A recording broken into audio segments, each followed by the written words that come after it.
ইসলাম প্রিয় হবে, দিন শিক্ষা করা হবে, দিন কে আমরা জানবো, বুঝবো, এই ধরনের মাদ্রাসা আগে কখনো ছিল না।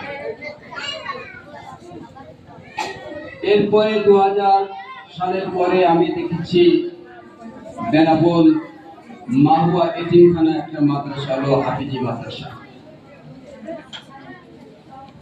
ওখানে আমরা দেখেছি বেশি ছাত্র ভর্তি হতো না, ওই 20, 30 বা 35 জন এরকম।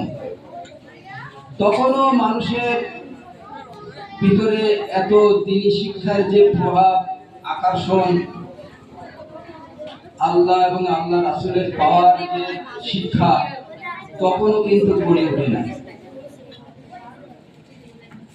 এরপরে আস্তে আস্তে 2011 সালে বেনাপোল দারুল উলুম মাদ্রাসা প্রতিষ্ঠিত হয়।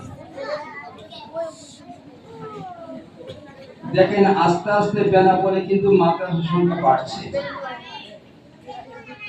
2011-এর পরে হু হু করে বেনাপোলে কিন্তু অনেকগুলো দারুল উলুম মাদ্রাসা গড়ে উঠেছে। এলাকাবাসী জনসংখ্যাও বেড়ে উঠেছে। জেনারেল স্কুল, মাদ্রাসা,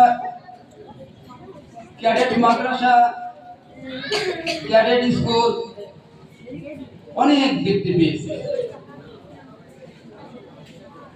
আজ আমাদের সামনে, বেনাপোলবাসীর সামনে আজ মাদ্রাসা আনাচে কানাচে মাদ্রাসা গড়ে উঠেছে। আমাদের দিনকে পাওয়ার জন্য, দিনী শিক্ষা গ্রহণ করার জন্য অনেক সহজ হয়ে গেছে। হাত বাড়ালেই শিক্ষা প্রতিষ্ঠান, চারিদিকে শিক্ষা প্রতিষ্ঠান, চারিদিকে জেনারেল স্কুল, মাদ্রাসা। আমাদের পরিবার থেকে এখন কেউ নিরক্ষর থাকতে পারে না। যদি অভিভাবক বিন্দু সচেতন হয়, আজকে পথ খোলা। প্রত্যেকটা মুসলমান তার উচিত যে দুনিয়াতে কিভাবে কল্যাণ লাভ করবো, আখিরাতে কিভাবে কল্যাণ লাভ করবো।